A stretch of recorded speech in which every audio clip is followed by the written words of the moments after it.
ప్రభుత్వం చర్యలు తీసుకుంటున్న కొంతమంది రైస్ మిల్లర్స్ అక్రమాలు మాత్రం ఆగటం లేదు. కస్టమ్స్ మిల్లింగ్ రైస్ పక్కదారి పట్టిస్తూ కోట్ల రూపాయల అక్రమాలకు పాల్పడుతున్నారనే ఆరోపణలు ఉమ్మడి నిజామాబాద్ జిల్లాలో కలకలం రేపుతున్నాయి. గతంలోనే బియ్యం తిరిగి ఇవ్వని 43 మిల్లులను బ్లాక్ లిస్టులో పెట్టిన అధికారులు తాజాగా మరికొన్ని మిల్లుల్లో భారీ తేడాలు గుర్తించారు. కాళూరు, సాలూరు శివార్లలో 2 మిల్లుల్లో తనిఖీలు చేయగా దాదాపుగా 68 కోట్ల విలువైన బియ్యం పక్కదారి పట్టినట్టుగా గుర్తించారు.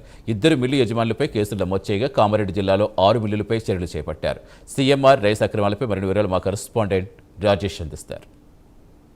మిల్లింగ్ రైస్ ఇటు ఇవ్వలేదు. ఇక నిజామాబాద్ జిల్లాలోని కొన్ని రైస్ మిల్స్ దీనికి సంబంధించి ప్రభుత్వం అయితే కొరడా జుల్పిస్తున్న పరిస్థితి. రాష్ట్ర వ్యాప్తంగా కూడా ఇటు విజిలెన్స్ అధికారులు కూడా తనిఖీలు నిర్వహిస్తా ఉన్నారు. ముఖ్యంగా నిజామాబాద్ జిల్లాలోని బోధన్ డివిజన్లో ఇప్పటికే గతంలో 11 రైస్ మిల్లు ఇటు సీఎంఆర్ రైస్ ఇవ్వకపోవడం వల్ల అక్కడ 200 కోట్ల అవినీతి కూడా జరిగిన పరిస్థితి. అప్పట్లో ఇది సంచలనము సృష్టించిన పరిస్థితి. అయితే గత ఈ నెల 13వ తారీఖు నుంచి 17వ తారీఖు వరకు కూడా విజిలెన్స్ అధికారులు కూడా దీనికి సంబంధించి తనిఖీలు చేపట్టారు. అయితే తనిఖీలు చేపట్టిన నేపథ్యంలో జిల్లాలోని మొత్తము ఇప్పటికే 43 రైస్ మిల్లు బ్లాక్ లిస్ట్ లో పెట్టినటువంటి పరిస్థితి అధికారులు చెప్తున్నటువంటి పరిస్థితి ఉంది. అయితే మిల్లింగ్ అంటే నిర్ణీత అంటే ప్రభుత్వం ఇచ్చినటువంటి గడువులోగా మిల్లింగ్ చేసిన బియ్యాన్ని ప్రభుత్వానికి ఒక రైస్ మిల్లు అప్పగించలేదు. అయితే మొత్తం అంటే ఇలా 5 పంట అంటే దాదాపు 5 పంట కాలాలు కూడా మొత్తం పేరుకుపోయిన ధాన్యము 2,03,000 మెట్రిక్ టన్నులకు చేరింది. అయితే దీనికి సంబంధించి దాదాపు 66.12 కోట్ల రూపాయలు అవినీతి జరిగిందని చెప్పేసి ఇక్కడ ఇటు అధికారులు ధృవీకరించిన పరిస్థితి ఉంది. అయితే దీనికి సంబంధించి జిల్లాకు చెందినటువంటి దీనికి సంబంధించి రైస్ మిల్లు యజమానికి సంబంధించి ఇప్పటికి జిల్లాకు సంబంధించినటువంటి కీలక నేతలు అతనికి అండదండలుగా ఉన్నారని చెప్పేసి ఇటు ఆరోపణలు వినబడుతున్న పరిస్థితి ఉంది. అయితే ఇదంతో పాటు జిల్లా అంటే బోధన్లోని సాయి లక్ష్మి రైస్ మిల్ సాలూరాలో ఉన్నటువంటి రైస్ మిల్ పైన కూడా కేసులు నమోదు చేశారు ఇటు విజిలెన్స్ అధికారులు. అయితే దీనికి సంబంధించి బిఎన్ఎస్ సెక్షన్ ప్రకారము 316, 316(5), 318, 318/3 కింద కేసులు నమోదు చేశారు. ముఖ్యంగా దీనికి సంబంధించి 6వ రెవెన్యూ యాక్ట్ కూడా దీనికి జోడిస్తామని చెప్పేసి ఇటు అధికారులు చెప్తున్న పరిస్థితి ఉంది. ఇప్పటికే జిల్లా కలెక్టర్కి సంబంధించి పౌర సరఫరాల శాఖ అధికారులు అయితే దీనికి సంబంధించి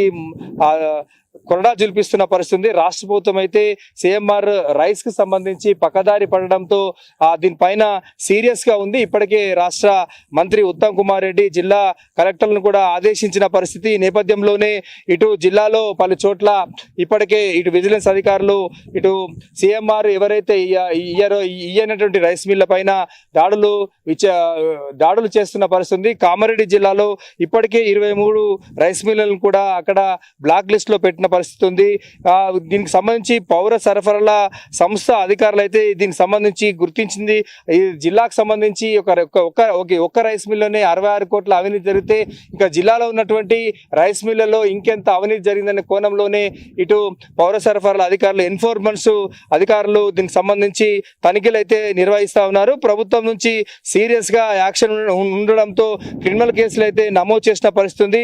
ఏదైతే సిద్ధి రామేశ్వరకు సంబంధించినటువంటి ఈ యొక్క దాదాపు 5 పంట కాలాలకు సంబంధించి ఇదే ఒకే రైస్ మిల్ కు కేటాయించిన దాంట్లో 2022-23 యాసంగిలో 7,355 మెట్రిక్ టన్నులు, అదేవిధంగా దీంట్లో 16.96 కోట్ల బకాయిలున్న పరిస్థితి. 2024-25లో 2,268 మెట్రిక్ టన్నులు, దీనికి 6.63 కోట్లు బకాయి ఉన్న పరిస్థితి.